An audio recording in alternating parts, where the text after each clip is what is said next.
Postmortem analysis എല്ലാം നടത്തേണ്ടത് events നടക്കുന്ന മുമ്പേ.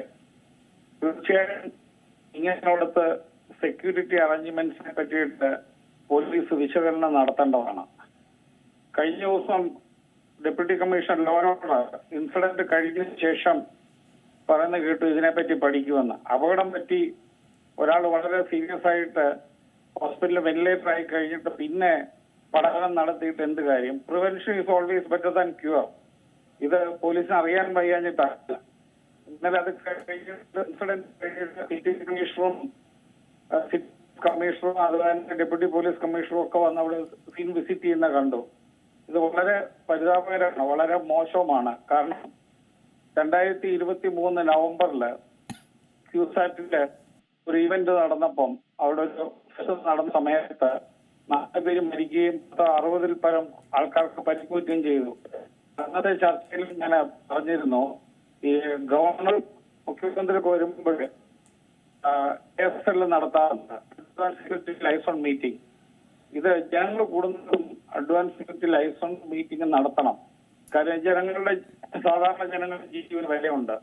അല്ലാതെ നമ്മൾ പറയുന്ന ഈ ലോക്കൽ VIP മാത്രം ഭൂമിയിൽ ജീവിച്ചിരുന്നിട്ട് ഒന്നും പറയാൻ പറ്റില്ല.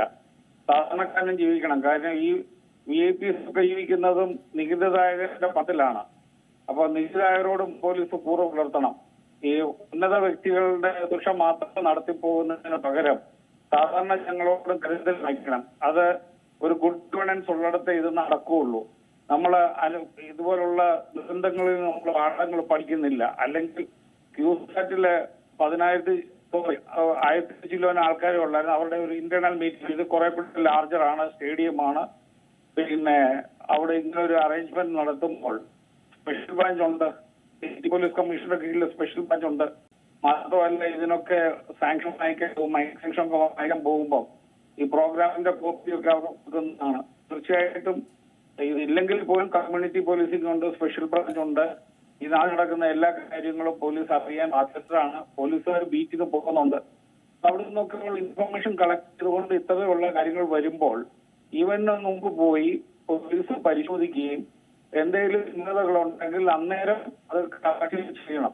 നമ്മള് അപകടങ്ങൾ പ്രിവെന്റ് ചെയ്യുന്നതിന് പകരം ഇൻഫ്ലുവൻസ് ഉണ്ടായിട്ട് കേസെടുക്കുന്നതിനകത്തൊന്നും കാര്യമില്ല. ഒരാളുടെ ക്യൂസാറ്റിൽ ഇപ്പൊ 4 കുട്ടികൾ മരിച്ചു. ആർക്ക് അവരുടെ ജീവൻ തിരിച്ചു കൊടുക്കാൻ പറ്റും? അവർ ചെറുപ്രായത്തിൽ തന്നെ വലിയ സ്വപ്നങ്ങളുമായിട്ട് വന്നവരല്ലേ. ഇത് MLA വളരെ സജീവമായിട്ട് മണ്ഡലത്തിൽ പ്രവർത്തിക്കുകയൊക്കെ ചെയ്ത ഒരു വ്യക്തിയുടെ ജീവന് ഒരു പരിഗണിക്കണമായിരുന്നു.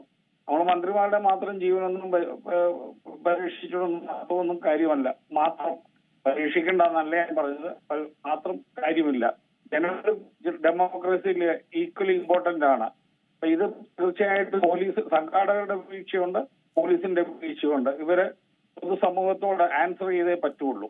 തീർച്ചയായും ഈ ഒരു വിഷയത്തിൽ ഇപ്പോൾ ജനപ്രതിനിധിക്ക് അപകടം സംഭവിച്ചത് കൊണ്ട് മാത്രമല്ല ഈ ഒരു വിഷയം ചൂണ്ടിക്കാട്ടുന്നത്. കാരണം ഇത്രയധികം ആളുകൾ അവിടെ പരിപാടിക്ക് മാത്രം പങ്കെടുത്തിരുന്നു. 12,000-ലധികം ആളുകളായിരുന്നു നൃത്ത പരിപാടിക്ക് മാത്രം എത്തിയത്.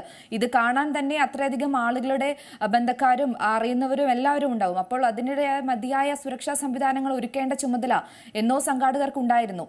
വെറും റിബൺ ബാരിക്കേഡിന് പകരമൊക്കെ റിബൺ പോലുള്ള എന്തോ ആണ് അവർ നിയന്ത്രണമായിട്ട് ചുറ്റിവെച്ചിരുന്നത്. അല്ല, റിബൺ ഒന്നും അല്ല, നല്ല സോളിഡ് മെറ്റീരിയൽ കൊണ്ട് തീർച്ചയായിട്ടും ഇതിന് സംരക്ഷണം കൊടുക്കാം. അതെല്ലാം ഉറപ്പുവരുത്തണം. സെക്യൂരിറ്റി ലൈസൺ മീറ്റിംഗ് നടക്കുമ്പോൾ തീർച്ചയായിട്ടും പേഴ്സണലായിട്ട് ഇതെല്ലാം വെരിഫൈ ചെയ്യണം. ഈ കെട്ടിവെച്ചേക്കുന്നതിന് ബലമുണ്ടോ എന്നൊക്കെ. ഞാനും അവിടെ സ്പെഷ്യൽ ബ്രാഞ്ച് CID വർക്ക് ചെയ്താണ്. ഞങ്ങൾ അന്നത്തെ ആഭ്യന്തരമന്ത്രി, മുഖ്യമന്ത്രിയും ഗവർണറും ഒക്കെ വരുമ്പോൾ അഡ്വാൻസ് സെക്യൂരിറ്റി ലൈസൺ മീറ്റിംഗ് നടത്തുമ്പോൾ ഇതെല്ലാം കുലുക്കി നോക്കും. മേജർ ഈവന്റ്സ് ഞാനുള്ളപ്പോൾ അങ്ങനെയുള്ള വലിയ ഈവന്റ്സ് ഇല്ലായിരുന്നു. തീർച്ചയായിട്ടും അല്ലെങ്കിൽ സ്പെഷ്യൽ ബ്രാഞ്ചിൽ നിന്ന് ഞങ്ങൾക്ക് ഇൻഫർമേഷൻ കിട്ടുമായിരുന്നു. ഞങ്ങൾ സിറ്റി പോലീസ് കമ്മീഷണറുടെ ശ്രദ്ധയിൽ അന്ന് പെടുത്തുമായിരുന്നു. ഇത് സ്പെഷ്യൽ ബ്രാഞ്ചിനും സ്റ്റേറ്റ് സ്പെഷ്യൽ ബ്രാഞ്ചിനും കമ്മ്യൂണിറ്റി പോലീസിംഗിനും സിറ്റി പോലീസ് കമ്മീഷണറേറ്റിനും ഇതിനെല്ലാം ഉത്തരവാദിത്വമുണ്ട്. കാര്യം ജനങ്ങളുടെ ജീവനും സ്വത്തുമാണ് സംരക്ഷിക്കേണ്ടത്. Protect the life and property of the citizen ആണ്. ലൈഫാണ് ആദ്യത്തെ, പിന്നെ ഉള്ളു പ്രോപ്പർട്ടി. ലൈഫ് പ്രൊട്ടക്ട് ചെയ്യാൻ പറ്റാത്ത പോലീസ് പൊതുസമൂഹത്തിന് എന്തിനാണ്? IG M. ഗോപനൻ സാറിന്റെ 24th November 1967 my message to the members of the police force ഉണ്ട്. ആ മെസ്സേജിനകത്ത് പറയുന്നുണ്ട് നികുതിദായകരുടെ പണം കൊണ്ടാണ് പോലീസ് സേന സംരക്ഷിക്കപ്പെടുന്നതെന്ന്. അത് ശമ്പളം വാങ്ങിക്കുന്ന ഇതിൽ നിന്നാണെന്ന് ഓർക്കണമെന്ന് അദ്ദേഹം പറഞ്ഞിട്ടുണ്ട്. ഇതൊക്കെ ആർക്കും അറിയാൻ കഴിഞ്ഞിട്ടില്ല. ഇത് വളരെ കാഷ്വലാണ്. നമുക്ക് ഇങ്ങനെയുള്ള രീതികളിൽ കാര്യം നമ്മൾ കാണുന്നുണ്ട്. മുഖ്യമന്ത്രിക്ക് 45 വണ്ടിയാണ് പോകുന്നത്. ഇവിടെ അതിന് തത്തുല്യമായ ജനങ്ങൾക്കും കൊടുക്കണം. കാര്യം ഡെമോക്രസി ജനങ്ങളില്ലാതെ മുഖ്യമന്ത്രി മാത്രമായിട്ട് ഒരു സമൂഹത്തിൽ ജീവിക്കാൻ പറ്റുമോ? അപ്പൊ എല്ലാവരും ഇൻസെപ്പറബിൾ ആണ്. മുഖ്യമന്ത്രി നമുക്ക് വേണം, മന്ത്രിമാരും വേണം, MLA വേണം, ജനവും വേണം. എല്ലാവരും കൂടെ ചേരുന്നതാണ് ഒരു സമൂഹം എന്നാണ് എന്റെ വിശ്വാസം.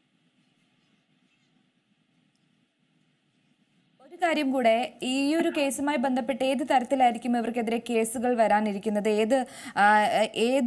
ഏത് സെക്ഷൻ അനുസരിച്ചായിരിക്കും ഇവർക്കെതിരെ ഉണ്ടാവുന്ന കേസുകൾ? ഇതില് പ്രൊട്ടക്ഷൻ കൊടുക്കാത്തത് കൊണ്ടുള്ള സെക്ഷൻസ് ഒക്കെ വളരെ വീക്കായിരിക്കും. കാരണം നാളെ കോടതിയിൽ വരുമ്പോ പറയും MLA സൂക്ഷിക്കാഞ്ഞുകൊണ്ടാണ് അപകടം പറ്റിയെന്ന് പറയും. പക്ഷേ ഇത് പോലീസ് ഈക്വലി റെസ്പോൺസിബിൾ ആണ്. പോലീസ് ഉദ്യോഗസ്ഥന്മാര് ഇതിന്റെ ചുമതലയുള്ളവര്, whether police was informed or not, അത് ആദ്യം നോക്കണം. അത് കഴിഞ്ഞിട്ട് പോലീസിനെ ഇൻഫോം ചെയ്തിട്ടുണ്ട്, പോലീസ് ചെയ്തിട്ടില്ല, പോലീസും തുല്യമായി ഉത്തരവാദികളാണ്.